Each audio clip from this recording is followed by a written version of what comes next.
Isang pag-aaral mula sa National Institutes of Health ng Amerika ang nagsasabing nakarating na sa Amerika ang SARS-CoV-2 ilang linggo bago ito naiulat.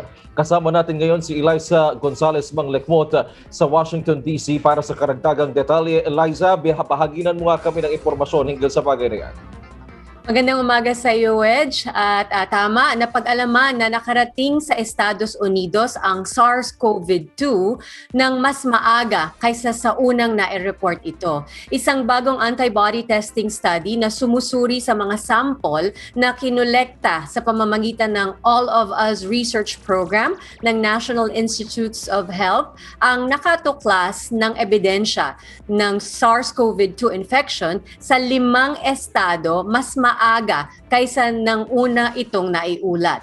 Ang findings ay nailathala sa Journal ng Clinical Infectious Diseases. Ang resulta nito ay saklaw sa findings ng isang Centers for Disease Control and Prevention study na nagsasabing ang virus na SARS-CoV-2 na ito ang sanhi ng COVID-19 ay narito na sa Estados Unidos noong Disyembre 2019 pa.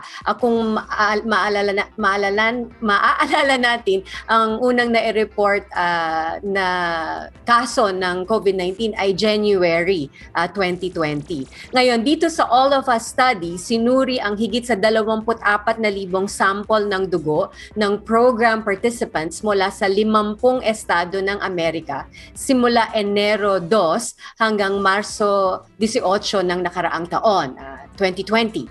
Nakasumpong sila ng antibodies laban sa SARS-CoV-2 gamit ang dalawang magkaibang serology tests sa 9 na sample. Ngayon, ang mga ito ay mula sa labas ng urban hotspots ng Seattle at New York na pinaniniwala ang key points of entry ng virus dito sa bansa.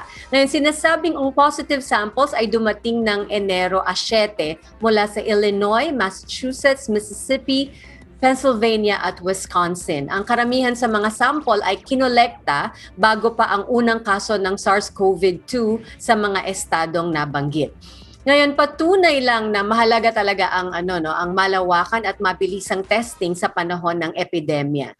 Para sa karagdagang impormasyon ukol sa pag-aaral na ito, bisitahin ang nih.gov o ang researchallofus.org. Sa kasalukuyan, sa kabisera ng bansa ay 70 degrees Fahrenheit o 21 degrees Celsius. Ang precipitation ay nasa 0%, humidity ay nasa 36% at ang hangin ay nasa 7 miles per hour. Mula sa Washington, D.C., Eliza Gonzalez Manglekmot, Eagle News, we live in interesting times. Back to you, Edge.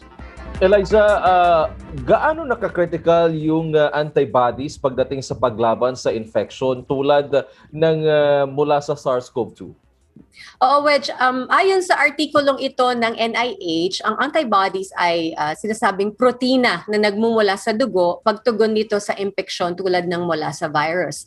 Ngayon, critical ito sa paglaban sa impeksyon at sa pagtulong na matunton kung ang isang tao ba ay na-expose sa impeksyon kahit na walang sintomas na naranasan o naipakikita ito. Ngayon, sa larangan naman ng siyensya, ayon kay Carrie N. Althoff, lead author at Associate Professor ng Epidemiology ng Johns Hopkins Bloomberg School of Public Health dito sa Baltimore, ang antibody testing ng blood samples ay nakapagpapaunawa kung paano kumakalat ang SARS-CoV-2 sa bansa noong mga unang araw ng epidemya dito sa Estados Unidos. Ito yung mga panahon na restricted pa ang testing at noong hindi pa nakikita ng public health officials na kumalat na ang virus sa labas ng kinikilalang initial points of entry, yung nabanggit nga natin kanina na Seattle at New York. Now, dagdag pa ni Kerry, sabi niya ang pag-aaral ng antibodies ay nagpapakita kung gaano kahalaga ang paggamit ng multiple serology platforms na rekomendado ng Centers for Disease Control and Prevention o CDC. Wedge? Eliza, ano-ano yung mga limitasyon sa nasabing pag-aaral na tungkol sa maagang pagdating ng SARS-CoV-2 sa Estados Unidos? Kasi kung tutuusin, medyo late na rin na na-discover yan sapagkat medyo isang taon na rin ang lumipas. Yeah, mahigit isang taon na. Ngayon, binanggit sa artikulo, Wedge, na yung study ng study authors, sila yung naglathala naman, nilathala nila yung mga limitasyon sa ginawang pag-aaral na ito. Sabi nila, sa kabila ng katunayan na ang mga sample ay mula sa iba't ibang estado dito sa Amerika, ang bilang ng samples ay mababa. Ngayon, dagdag dito, hindi rin nila tukoy kung ang mga nagbigay ng positive samples ay na-infect habang bumabiyahe ba sila sa ibang bansa o habang nandito naman sila sa kanilang mga komunidad. Ngayon, banggit nila na ang pag-aaral na ito ay maaari namang gamitin sa ibang populasyon na may nakolektang mga sample noong mga unang buwan ng epidemya dito sa bansa. At magagamit din sa may multiple testing platforms para, alam mo yun, maipaghambing-hambing nila yung mga resulta. Wedge? Eliza, huling tanong na lang, kamusta ngayon ang sitwasyon dyan sa Amerika sapagkat sa anunsyo ni President Biden, may mga ilang lugar na pinapayagan ng hindi na magsuot ng face mask ang mga mamamayan? Oo, nagbukas na ng full reopened na ang mga estado ng California at New York at pasunod na rin yung mga ibang estado. Dito sa Washington DC, hindi pa siya full reopening pero hindi na required na mag-mask sa mga public spaces. Doon na lang sa mga public transport, required pa rin na nakamask, nakatakip ang mukha, saka sa mga ibang establishmento na nagre-require na kailangang mag-mask ang mga tao at mag-social distance. On that note, we are looking forward na sana'y makapag-travel na rin at makapasyal din kami sa inyo dyan sa Amerika. Mag-ingat kayo dyan, Eliza Gonzalez Manglikpot, magdawaga. Salamat, Wedge.